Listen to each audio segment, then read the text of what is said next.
All right, let's get to the important part of the podcast. What everyone wants to know about. Spoiler alert. Newest or latest chapter of One Piece. Yeah. What is going on with the Kuma backstory? Oh my god! Because I'm seeing a lot of discourse everywhere about the Kuma backstory, about Dragon, about Ivankov not doing anything. I mean, are you caught up? Oh yeah. Yeah. Okay. Yeah. I mean, yeah, you're not gonna spoil me, man. Yeah. I mean, but yeah, spoilers. If you're not caught up, feel free to keep scrolling. There's the line. Yep. But we got to say it at least once. But yeah, I've said for a long time that Brook's backstory is the saddest in One Piece. Specifically because of how long his backstory takes place, like over 50 years, you know? Because it's 50 years of just isolation, hallucination, you know, sitting with the dead bodies of his friends, and 50 years of being reintroduced to that situation. And the fact that he stayed so positive throughout the entire thing, and dude is still like happy go-getter type of guy is impressive. Yeah, I've said before, like the fact that he's still even kind of sane is impressive, and people are like, I don't know about sane, you know, but he's at least positive, you know, because he is a little bit kooky, you know, right? But no, Oda is definitely trying to one up that backstory with Kuma. So like, because Kuma's is another one that's taking place over a very long period of time. Like we're getting his backstory fleshed out like literally from birth to and now. It came out of nowhere too. Yeah, because we knew nothing of Kuma. Like all we knew, he used to be called a tyrant, that he dedicated himself to science and turned into a cyborg and all that. And then out of nowhere, now we're getting that he's like the nicest person ever. Yeah, and like he is from this like race that got exterminated, but he's like one of the last survivors. And then out of nowhere that he did all of this with the Revolutionary Army when we had like no idea about any of this. I mean, we knew that he was part of the Revolutionary Army. We did know that. Yeah, but we just recently found out too. Like after almost 20 years of it. Well, yeah, I mean, I forget when exactly we did learn it, but we did know at least that little. We didn't know how long he was with them. We didn't know what his rank was, anything like that. Wasn't it at the Reverie when Sabo was like, "Oh, I'm gonna rescue"? Is that when they revealed it? I think so. Let me check really quick. I thought that's when we found out when the Celestial Dragon is writing Kuma saying that he's like the best slave ever because he doesn't complain or do anything. And then Sabo's like, I'm going to rescue you, partner, or something like that. And that's when we find out that he was part of the Revolutionary Army. Because I know it wasn't an Impel Down when Ivankov was talking. I was hoping that they would have a really easy chapter. An easy answer. Yeah, like sometimes like with stuff like that, what I'll do is I'll go to the wiki and I'll just go to like affiliations and see if they tag the chapter because that'll help me narrow it down. That's what I like about the JJK wiki is that they literally put everything by chapter and every event. Like if you just randomly look up like Sukuna versus X person, it'll give you they fought in chapter 7, they fought in chapter 8, they fought in chapter 17, and you get like it's easy as hell to look up anything on the JJK wiki. But yeah, I don't remember exactly what it was, but I think it was at the Reverie. It could have been. I mean, like, so when I started getting into One Piece was only like 3 years ago. So it could have been that I was reading more. Like, I could have like been reading the Reverie and like not really thinking about how long that's been. You know what I mean? Mm-hmm. So like, because everything was new information for me. So there are a couple things where I still like. I'll think it's been known for longer than it is. Just because I assume that content's been out forever and I was behind the times. That may have been what it was, if it was the Reverie, because that wasn't that long ago. Yeah, but it is something that we at least knew, you know, prior to Wano. But yeah, so Kuma's backstory is like, I'm struggling to like really pin down how much of this Oda had planned from the beginning because it all fits, it all makes sense. You know what I mean? Mm-hmm. And it's like. I mean, like, even the fact that, like, when he was first introduced, he was carrying the Bible. Like, things like that. Or, like, now where would you like to go on vacation? That one, I think, is... Or he's like, if you could go on vacation anywhere, where would you go? That one, I think, is retroactive. I think Oda is now adding meaning to that. But the Bible, I think he had something planned. Because, like, there's not that much religious imagery in One Piece. you'll see like a nun or two from time to time. You might see a church in the town square, but they don't really go into it. So to introduce a character and have them just like holding a Bible wherever they go, I feel like he had something there. So that's what I'm like trying to figure out. I'm like trying to go back and be like, okay, so what exactly could you see? Like, oh, he planned it out already. But he's clearly put a lot of thought into it, trying to make Kuma's life as bad as possible. Yeah. Like literally everything that could go wrong for him has. Like he's born immediately being chased because of his blood. Then he becomes a slave, and he's got to sit there and manage his own feelings and his dad's feelings. Like he's sitting there lying to his dad, saying, "Oh, they don't treat me bad. Like they treat me really well." Meanwhile he's like covered in scars and stuff. Or then when they show Bonnie later, and then he's like spending some time with Bonnie, like showering and playing, and then he's in the middle of a war with the Revolutionary War, and then he goes back to sleeping with Bonnie all covered in like bandages and stuff. Yes, and that's his whole life. That's his whole life. His whole life is comforting someone else and then being tortured himself. And I was saying in my chapter review with that, I was like, dude, like this would be so cool. Like we are seeing Kuma in his prime fighting on a battlefield on behalf of the Revolutionary Army. This would be so cool if I wasn't reading this through tears right now, because this is like one of the saddest chapters that I've ever read. It is. Like that's how you know that the backstory is having that impact, is like you're not excited to see like integral stuff. Like you're like, yeah, this is cool. Like this is something I've wanted to see for a long time. Like what does Kuma on a battlefield look like full on? But I'm just like really sad right now, because while this is happening, he's also wrestling with the fact that the love of his life was kidnapped and whatted by a celestial dragon. Like he's raising this daughter that should have been his, that is his. He is her real dad, not her biological dad. He is her real dad. Do not get me mistaken on that. I thought that the dad was the celestial dragon. It was Kuma. Yes. No, it's not Kuma. Oh, I'm saying he's her real dad. I'm saying like don't let me like just because he's the real dad, not the biological one. I get it now. Yeah, but like the fact that like that should be his daughter. You know what I mean? Because that's what I was gonna say, and I didn't want people to misconstrue that. Not by blood, but she 100% is her daughter. She is like it's like that thing of like where are people before they're made? Like she was waiting to be the daughter of Kuma, right? This celestial dragon came in and changed the plan a little bit, but that wasn't gonna stop her from being his kid. Like that was supposed to be his kid type thing. But like the fact that like the fact that he can't catch a break even with like sleeping with Bonnie, right, where she's like next to the bed and he's got to put that iron cage there so he doesn't roll over. When they said that too, I remember when my son was born, that being like our biggest fear. We were like, dude, people every day they roll over on their babies, dude. I told my wife the same thing. The moment our first baby was born, I was like, look, I'm sorry. I would love to, but I move way too much when I'm sleeping. There is no way we're sleeping with the baby in the bed. As much as you want to, you can. I will sleep on the floor because I cannot sleep staying still. I like karate chop the air and I fight ninjas. Like Naruto did trauma on me because I fight and I speak Japanese in my sleep. You can ask my wife. I'm not even joking. But I cannot for the life of me sleep with a baby on the bed because I will roll on it. See, what my wife and I did is she would just sleep in the middle because she doesn't roll in her sleep, but I do. So she was the dam holding the water back, Good. So I do whatever I'm gonna do, like I'm rolling my sleep or whatever, and she's that wall, Of course, now we have the issue of him not wanting to go sleep in his own bed. We were like just now finally getting him to at least take naps in his own bed, because he loves being near mommy and daddy. So it's a whole thing. Maybe I should have got a cage. That would have made everything easier. Hey, you sure that in the middle of the night he couldn't crawl over your son a whole bed, man. You can build that little cage.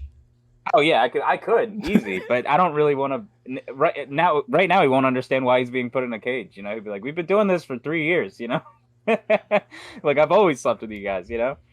But anyways, yeah. Anyways, I was talking about Kuma not being able to catch a break, right? And and again, even with Bonnie not being able to catch a break either. So Bonnie ends up with the sapphire skin, right? The disease that not they only got. was he able to actually get Bonnie, and after everything that he was suffering through being with Bonnie and being at war, now she actually gets the disease that the mother had too. And I've gotten a lot of people theorizing and asking me what I think of the theory that Kuma is going to use his devil fruit to push the sickness out of her. very important piece of context That's that was smart. added in the prior chapter. I is never that, thought of that.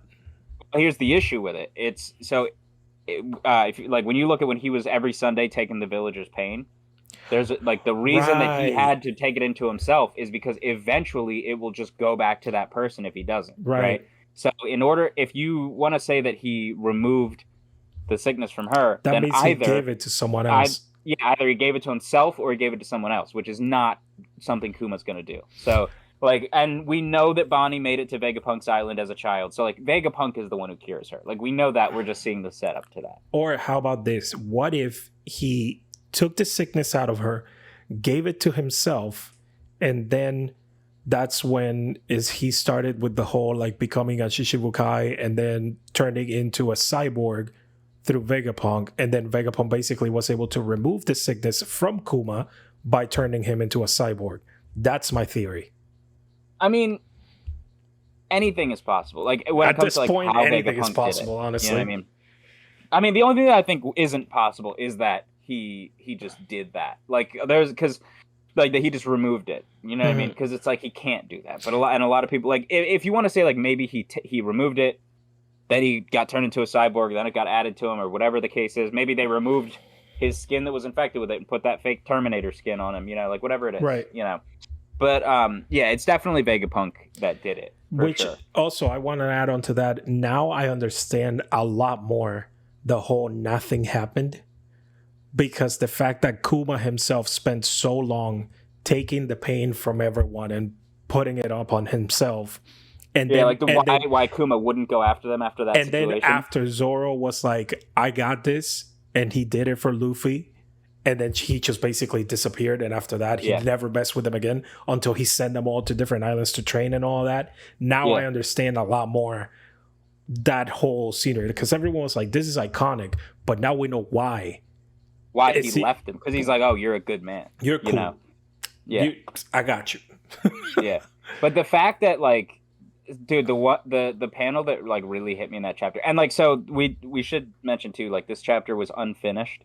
The drawings were unfinished, which has a lot of people worried about Oda. Bro, a lot of people are hoping that this break is more than 1 week, because like clearly he's putting himself under too much pressure right now, which can tell you how much the One Piece community cares about Oda, because at other communities from other anime, whenever there's a break, they're like, oh my god, why we gotta wait and all this, or people complaining because the breaks are too long or something like that. But then the One Piece community is like, you need a break, take however long you need, and then come back and continue drawing, because what you're doing right now is scary. Should be like that, because like the life of a mangaka, like it's really hard. easy to be like, dude, they're just drawing, right? But first of all, try story writing, scripting, drawing. Try doing that for 20 hours a day every day for 25 years. Like, it's going to wear you out. Like, think about the fact that like people play video games for like long periods of time, and they get special chairs, they get lumbar support, they get all these things that they need, because like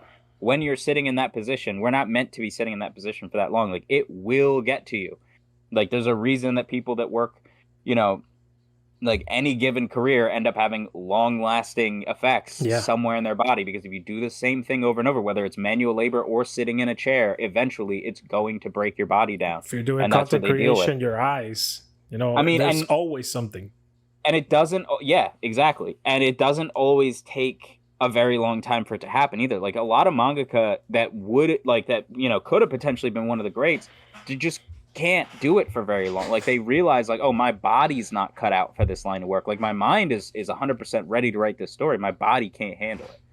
And it's not just mangaka either. It's across the board. I mean, look at what's going on with Mappa right now with their animators, where they were talking about Jujutsu Kaisen potentially being delayed because they're being overworked. They can't do it anymore. Yeah, I saw some reports that like some episodes have been released like minutes before they air on TV. Not like a day or anything. Like, they finished the episode and like 10 minutes later it's already airing on TV, which is insane. That to have to work all of that, like they're probably working like days without sleep nonstop. And mind you, like, depending on what type of company Mappa is, a lot of overtime in Japan is unpaid overtime. Like, so it's, at least, as many problems as we have over here, like I'm at least getting paid. Some people if my boss makes me stay late, right? But you know, if you're like an animator at Mappa or you're a mangaka, like you're just working those hours. You're working those hours because like that's what's necessary to get your story out in that work culture. And I've said that before, and people have accused me of like supporting that business practice. When I say necessary, again, I'm saying necessary because of the way that system is set up. Yeah. They've made it as difficult on like and as damaging as possible for the sake of profit, essentially. Yeah. No, which is the same reason why I think that Kishimoto is doing what he's doing with Boruto being a monthly manga as opposed to weekly. Because after he finished Naruto and he took his little break to be with his family and all, I mean, when you're a mangaka, you're a mangaka. It's not like you can do something else. And retiring at the age like Monday through Friday. Yeah, and be it retiring at the age that he did, it's not like he can just go home and sit down and do nothing.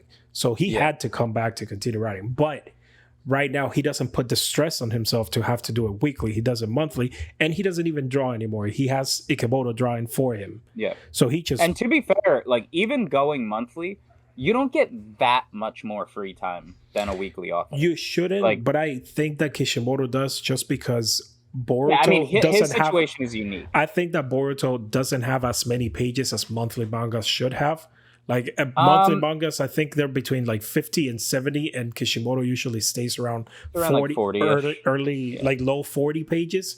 So I think he's like taking it easy on himself, that he's still getting the work done, but he's not overworking like most mangaka are. Yeah. I mean, I feel like it's like, I don't like, what is even the solution? You know what I mean? Like, not that we're going to fix it right now, but like how do you set up a team, like, because from what I understand, a lot of the assistants that work on these teams are also trying to, you know, break out with their first big story. Like, not every one of them wants to remain an assistant. A lot of like that's why you'll see like even like you know like Oda and Kishimoto and other people, you'll find that like they ended up working together under previous, you know, under another author, and that's like how they made their big thing. So it's like how do you convince like more people to become assistants? You know what I mean? How do you like what do we need to change about this, that like this one person isn't responsible for so much stress? I don't think necessarily is how do you convince more people to become assistants. It's finding the right assistants for you. It's like, for example, Oda has to, if he were to allow someone to help him draw, he has to find someone that has to draw the exact same art style and way that he does. Yeah. Writing the story, nobody can do. The story is in his head. It's not like he can train someone. Like I have the utmost respect, or utmost, not utmost, the utmost respect for the Berserk team. I was just about that he was able to actually train his team to continue the story for him, even though he passed away. And from what I understand, this was a long time thing, like that he kind of had. Like he had it coming, because like he was discussing the ending with them back in the 90s. And first of all, like, for his team to be loyal enough for nobody to leak anything, and like have the passion to just stick to it with him throughout the entire. Because anybody could have easily offered to leak the ending just for money. Yeah, but the fact that they were so loyal that they stuck to it, they kept it to themselves, and they're still working on the story for Berserk without anything getting out, deserves to be talked about. Yeah. But I think the thing with Oda and other mangaka is like they have to find the right person to work for them. Because even going back to the Boruto thing, Ikemoto's art style completely different from Kishimoto's. Like, and in the manga now, they started to look a little more similar to what they used to before, but the first like 10 chapters of Boruto, everyone looks completely different from how they did in Shippuden. And it wasn't just the time skip that they had between Naruto, Shippuden, and Boruto. It was just that the design completely changed because of Ikemoto's drawing. So I think the problem with them not having enough assistance is having to find someone that fits your brand and what you're doing. Yeah. That's my biggest thing on why I don't see them getting more help.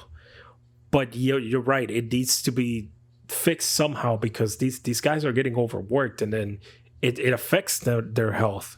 Cool. And I just realized too that my backdrop is incomplete. I didn't even think about it. Because my wife, she's been watching One Piece, and she decided that she wanted to Started try out the reading. manga. And I just Nice. realized that she came up here at some point yesterday and disassembled my wall to get to the volume she'd Just need. took everything out and left Yeah, it there for you. that wife tax, you know. Hey, my wife doesn't watch anime, so I don't have to worry about her going through my stuff. I got her Yeah, to no, watch. she's I got her to watch Spy Family though. That's the one anime that we've been watching together, just because it's oh yeah. funny. I mean, my wife. I started her with JoJo's Bizarre Adventure. Why would you torture her like that? Dude, I was so into JoJo's at the time, and But I having tried. JoJo as a starter anime, Yeah, I tried introducing my buddy to it, and he was like, "Absolutely not, bro. This is the weirdest thing." Because like JoJo's is not like an entry level anime. Like it's you got to no. get used to some of the weirdness of anime before JoJo's like hits. JoJo's And is its own set of weirdness, man. You can't yeah, even. so it's pretty bizarre. So he didn't like. He was like, "Absolutely not." I think the anime that actually got him into it was Naruto. That was where he was like, okay, there's something to this. And then he went like Naruto, Black Clover. He watched Death Note, and then he watched a bunch of other series and got into One Piece then. And he caught up, but he's fallen behind again. So I think he's like 15 chapters behind from being caught up. So he's right there. But You've got to yeah, put so him on hers that was. time I got reincarnated as a slime, man. Dude, I have 16 volumes of the manga, but I think I've noticed. only read like 8. I got to catch up on that, but I got so much. You mean that the I'm light doing novel right now. volumes, or you have the Nah, manga? the manga Oh, volumes. you have the Yeah. manga volumes. Yeah. Oh, I thought when I saw you talking over your manga collection, I saw the slime ones, and I thought it was the light novel. I didn't know you had the actual manga one. No, those are the manga, and that was like the first longer series that I started to add to my manga collection. Because a lot of people, they see the collection that I have. It's grown so much from when I first started. So my first video that I uploaded on TikTok, a few years ago when I started this, was a manga haul video. So I was talking about my manga collection, which at the time was like 5 or 6 volumes of Naruto that were like random ones, the Death Note all-in-one, and like 4 Shonen Jump magazines. That was like my whole collection. Wow. And Hey, and my entire collection is the first box set of Tokyo Ghoul. I need to get more manga because I don't have any. Yeah. So I remember I got Shaman King. I started getting the Shaman King omnibuses. Respect. First ever anime I watched. Highly recommended. Watch it. The manga is actually set up like a show too. Like you can feel like, oh, this is episode 1, right? Like this is episode 2. Like they definitely planned from the beginning for this to be a show.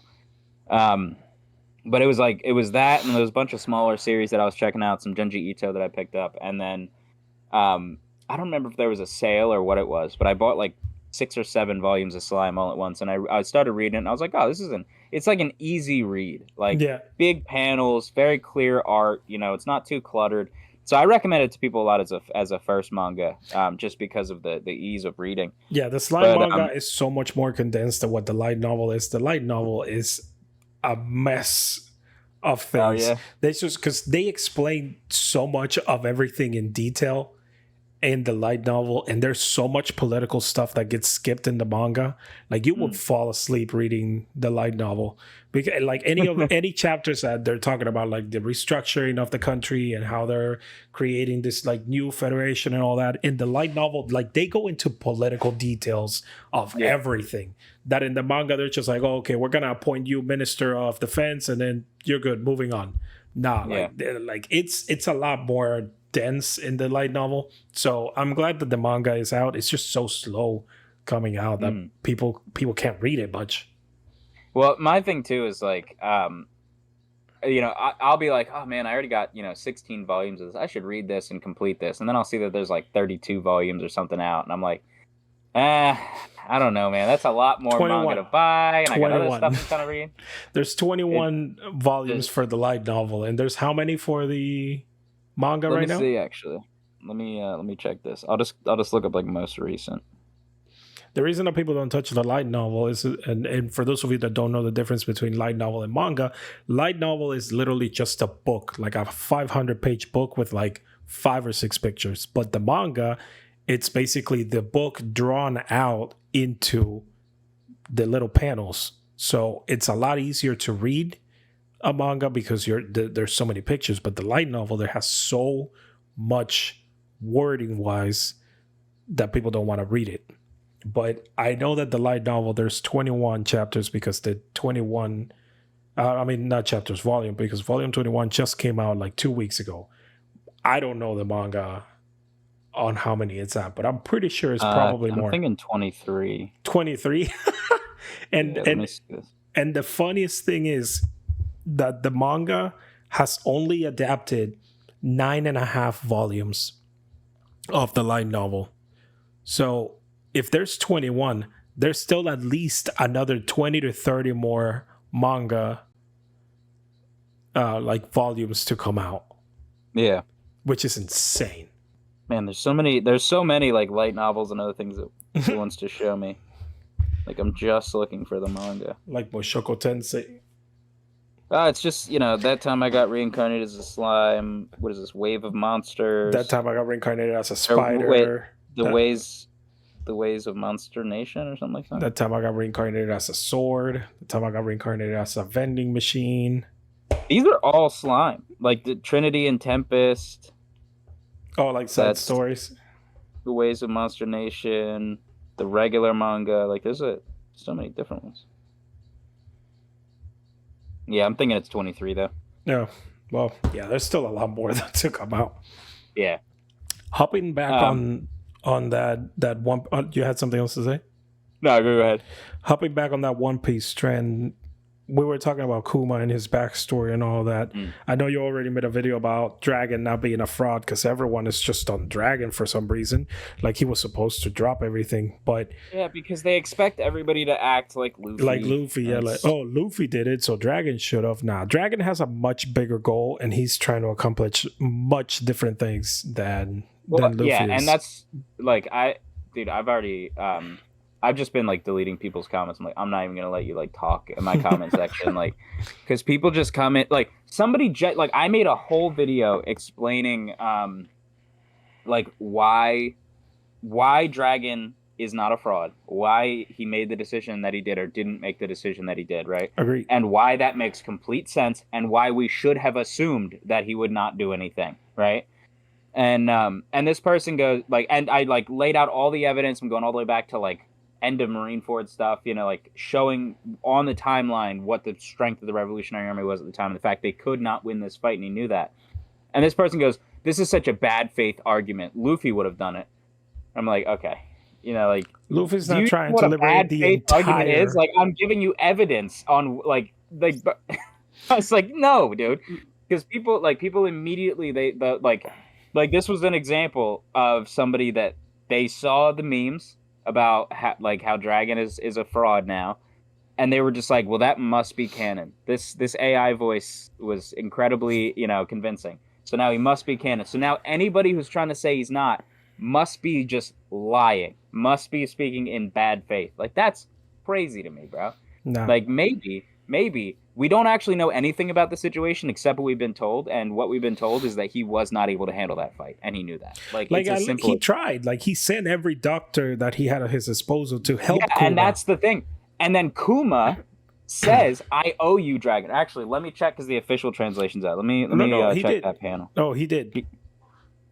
100%. But that's the thing. Like Kuma understands that there's a bigger and even he didn't drop it. I said this in my video. Kuma didn't drop the cause of the Revolutionary Army, even though after he had Bonnie, after Bonnie was a baby and he was taking care of her, he was still fighting for the cause because he believed in it. There's a reason for that cause. He was trying to help people. If it wasn't for Dragon and doing what he was doing, probably that same God Valley incident would be happening every year. Yeah. Where they would just pick a random country and then just do their sick games. Well, the thing is, like, what people don't understand is that the Revolutionary Army is not like the Marines, right? Like, so the Marines, if they send out a force to fight somebody, it's all Marines, right? But what the Revolutionary Army does is they inject a group of their people into a country that's already ready to revolt, and they train those people how to fight. Organize them. they get that army ready to fight, because the Revolutionary Army is, relatively speaking, way smaller than any other of these like military forces. They are slowly building themselves up. I mean, even when you look at like Marijua, right? Like the current the one at Reverie, right? Not only did they have to sneak in, not only did they barely make it out despite sneaking in. They only sent not 5 only people did they, in. Yeah, not only did they only send 5 people in because they cannot handle a one-on-one fight with the world government, but they only made it out because of, plot armor for Sabo, but also the fact that Fujitora was there helping them. And the only way that they were even able to infiltrate was because the Reverie was going on. Like, so they were able to sneak in amongst the other people that were coming in. And so many people are like, oh, well, Fisher Tiger did it, right? First of all, it's debatable about the whole Fisher Tiger thing. Yeah, I saw so many people commenting that same thing. Oh, Fisher Tiger did it by himself. Like, come on. Yeah, but here's the like, and what I mean by debatable is like, how much did he actually do? How much of it was part of the story? Like, you'd have to go back and actually look at it and not bring your agenda into it. Yeah. Well, and that's exactly my point. Is how long ago was it? It was in the past, meaning that they've probably increased security since then. Like, you don't just have an open attack on Marijua and then go, yeah, I'm going to do nothing about my security. I'm going to keep it exactly as it was. Like, we know that they've changed things in Impel Down, right? They've added Sea Prism Stone cuffs after Shiki got out, right? They're not dumb. If somebody finds a hole in their armor, they're going to fill that hole. Like, they're going to make sure you can't do that. So you can't expect somebody now to be able to do something that Fisher Tiger did back in the day. Especially considering that he was one guy and his goal was not to, like, take out Marijua. It was a chaotic plan. He wasn't looking for anyone in particular. I've seen also a lot of people going like, oh, Fingerling Garland would have stopped him, all this. Like, first of all, it's not like Fingerling Garland gets sent automatically to everything that happens. Like, even if Fisher Tiger had actually infiltrated while Fingerling Garland was there, it's not like he is the automatic, send this man. Like, they were going to try to send a truce. We know that they don't do that because the God's Knights didn't get called in when Sabo was there. And Sabo saw Eam. If there's any reason why they would call out the God's Knights, that would be it. This guy saw Eam, and he saw the transformed versions of all the Gorosei. Like, that is information they cannot allow out. They blew up an island because of this. But, allegedly, entirely. You could argue either way. You could argue that they're planning on taking him out because of this, and the Lucia was just a coincidence. But no, I don't believe it was. I think that he knew where he was now headed. that you mentioned that, do you think that the Gorosei all turned into their original forms or to their power forms to fight Sabo, or was that Eam's power? I'm still under the impression that it was kind of Eam telling them to do it. So here's the thing: we technically haven't seen them transform on their own, regardless. Right. Like, even with Saturn doing his transformation on Egghead, like, there was a whole ritual involved. That may or may not be Saturn's power. Like, we don't know. Now, like, safe to assume it's a devil fruit, right? Right. But even that's not confirmed. Like, and that's the thing is, like, we're in the final saga, so I wouldn't be surprised if there are some, massive kind of changes to how this stuff works in the. Excuse me, I don't know why I'm hiccuping so much. But I wouldn't be surprised if there's some changes. Like, we introduce a new power. Like, I wouldn't want it to be like crazy different because it hasn't really been foreshadowed. But if it was like, if he has the ability to influence other people's, he or she, Eam, has the ability to influence other people's devil fruits or activate other people's devil fruits, like even sheerly through Conqueror's Haki, like, I'd be fine with that. You know what I mean? Yeah, you seen his Sharingan or her Sharingan? Oh, yeah, dude. Yeah. Eam is Sarada, confirmed. Sarada, confirmed. Yeah. But now that you mentioned the final saga, this is one of the questions that I wanted to talk about. Where do you think One Piece is heading now after Egghead? Elbaf is like the next island. That was all but confirmed. But the final war, this seems like the right setup for it. Right? You think this seems like the right setup for it. Because you've got Blackbeard present, you've got the Gorosei present, you've got 30,000 Marines, all these battleships, and then you've got the potential for the Grand Fleet to show up. You know what I mean? Like, this seems like where it should happen. Mm-hmm. But it's I don't know. Maybe on the way to Elbaf something happens, or maybe on Elbaf something happens. But like, that final war is coming soon. Like, it's definitely coming soon. Have we seen anything on Blackbeard after the whole incident with Law? No, but that like just happened. That happened like as the Egghead incident is happening. Mm-hmm. That was like, if anything, it was a difference of only like a couple days. You know what I mean? Okay, another question that I keep seeing everyone asking: do you think Bonnie is gonna be the newest member of the Straw Hats? I don't think so. But I think permanent ally for sure. Now I was thinking. So here's the thing. So it all depends on how strictly we hold Luffy to the about 10 men should do it line, right? Mm-hmm. Because he starts out on his journey. He wants to gather a crew, and he says about 10 men should do it.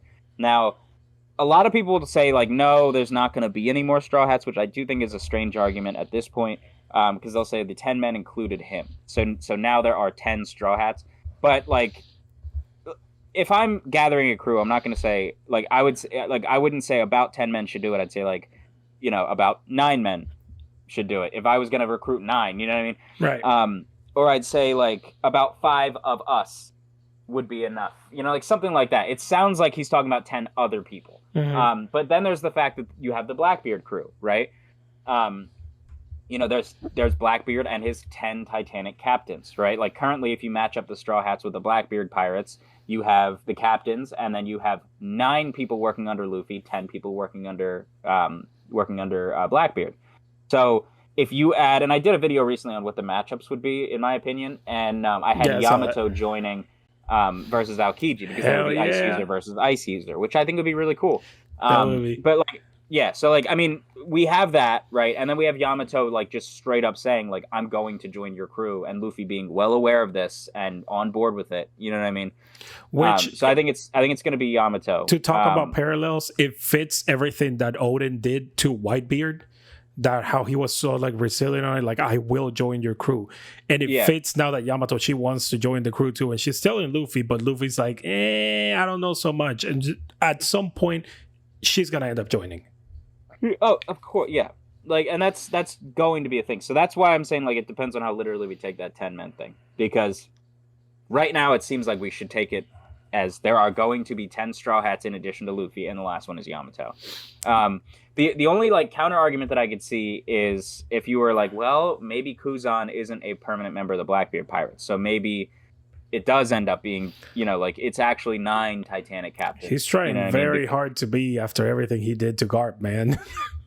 See, or you could say everything he did for Garp. I get it. Like he either actually did it because he had to, or he did it because he was trying to help Garp. See, here's the thing. We have precedent that we just learned about prior to this in the Egghead arc, that Aokiji can temporarily freeze someone, giving them the appearance of death in order to save them from the people that he's working with. He's done that exact thing in the past. With Jaguar? Not to mention... Or Jaguar? With Jaguar D. Saul, yes. He used Ice Time Capsule, froze him for the duration of the event, and then unfroze him so that he could clean up the mess, right? Mm-hmm. So he could get all those books. Garp is laughing, Garp is smiling, which is partially due to his personality, partially because he's a carrier of the Will of D. Because he's him. Right, so, yeah.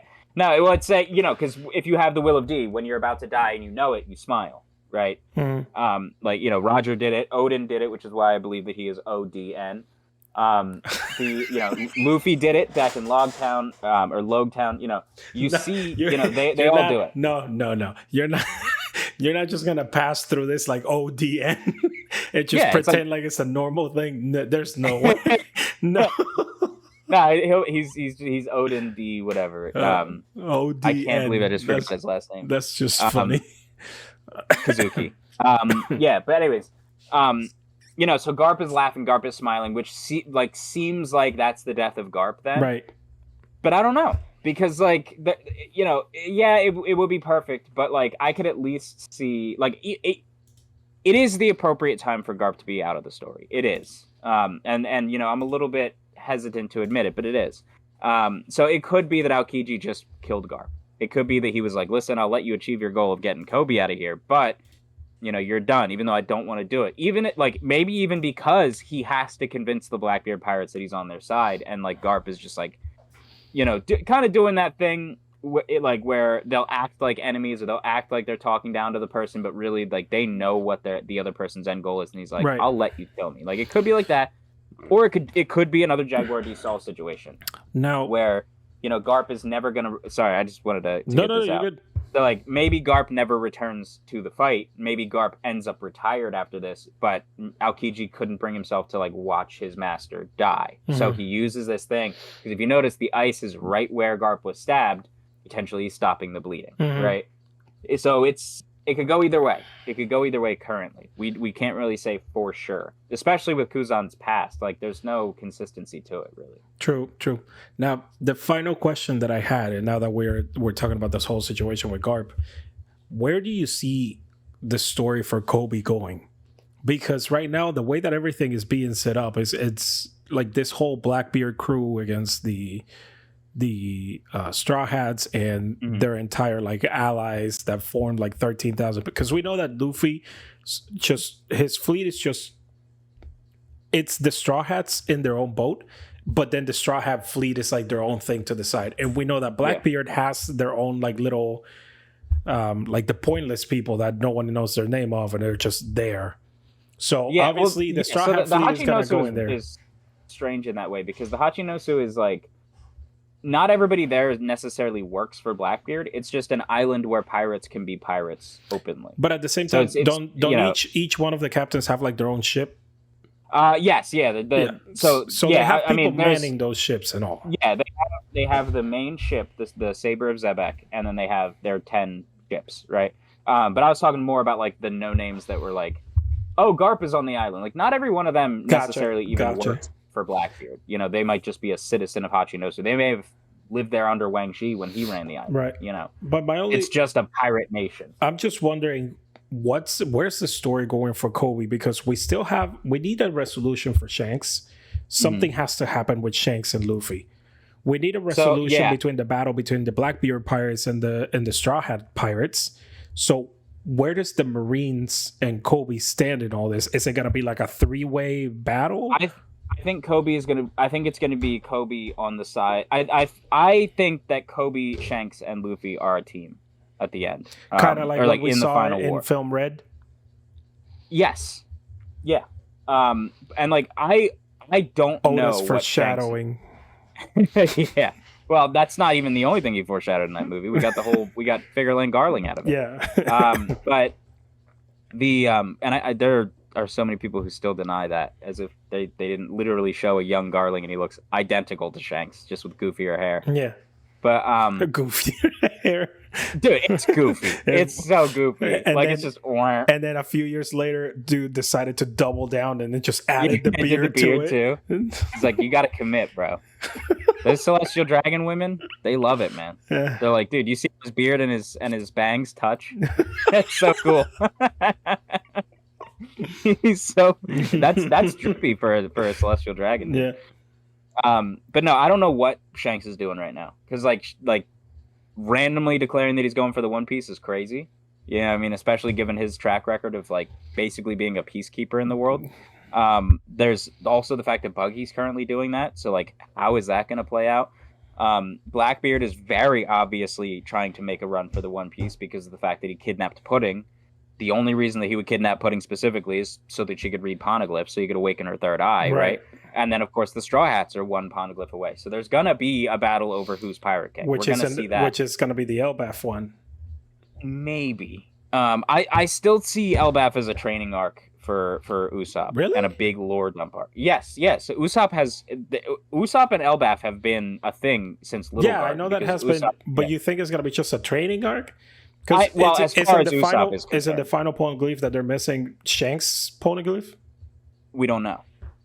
Oh. So the final poneglyph that is missing is with the man marked by flames, which we don't know who that is. Could be Saul, could be Zebek.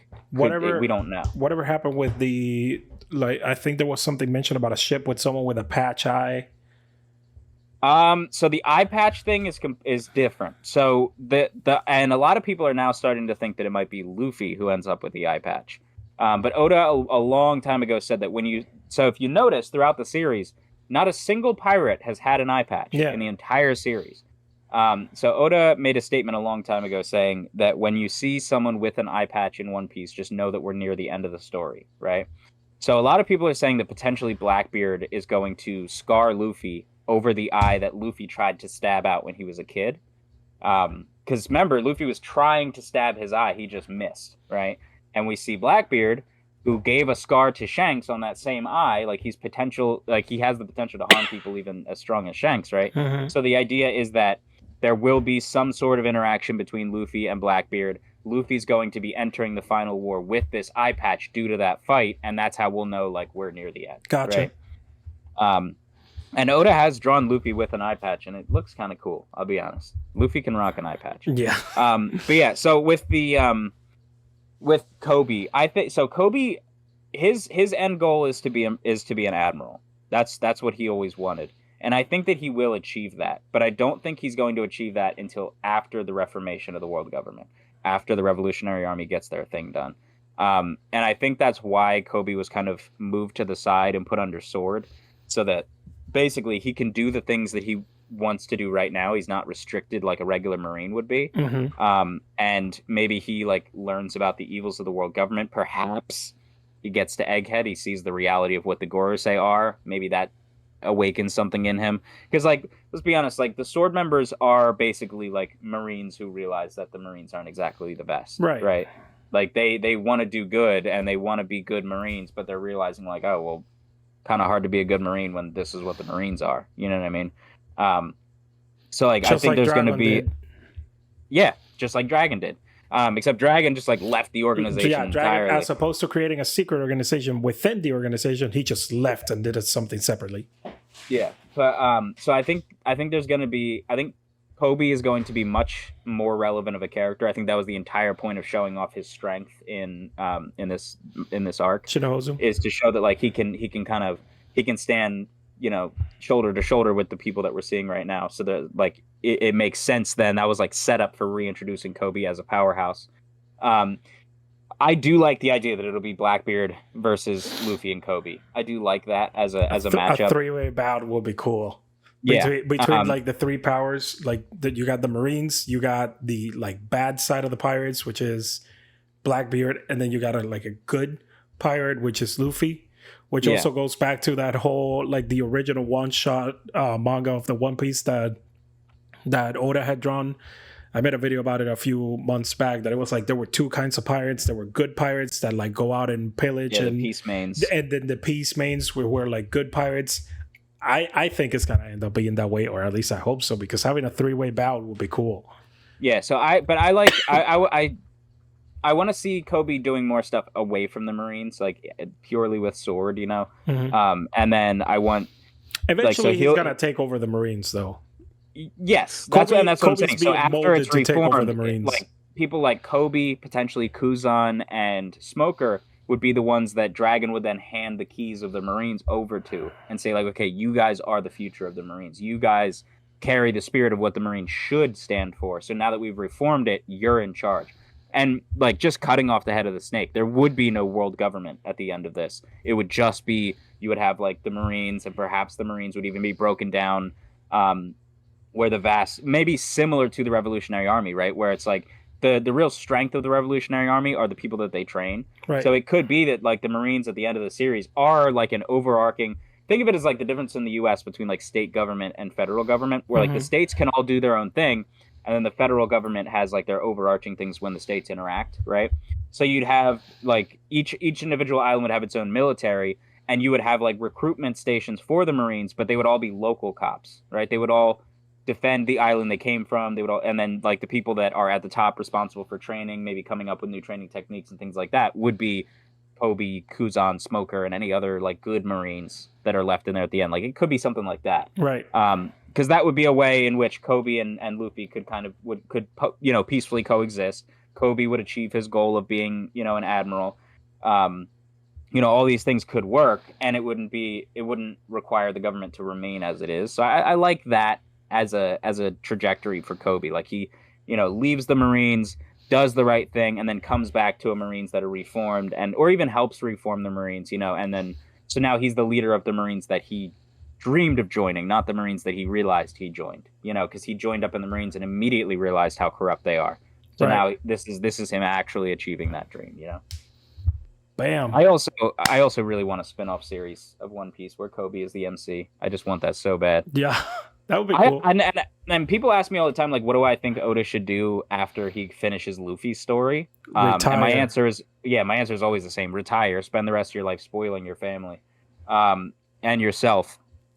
But I would like it if he allowed, maybe even to start with, just his assistants, allow them to draw side stories in the One Piece universe.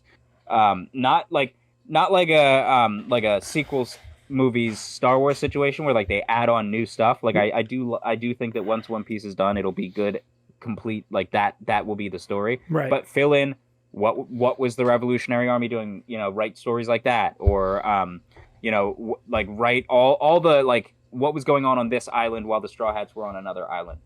Those stories, or just something like the Koby spinoff, where it could even be like a 4 or 5 volume long series where it's just Koby's perspective of each of these events. Could be something like that. I'd like to see that so that we could get more One Piece content. These young artists could get more of an opportunity to be the one spearheading a project, and Oda gets to actually relax and be with his family. You know what I mean? It doesn't require him to keep writing. So like he would basically be like what Kishimoto is on Boruto, right? Where like everything has to be approved by him, but he's not necessarily the one making like the project. Oversee the story, but let someone else work on it. Yeah, just as long as it doesn't break the canon that you have in mind, you just like kind of okay it, and then it goes canon out. Event. It's all a canon event. Yeah.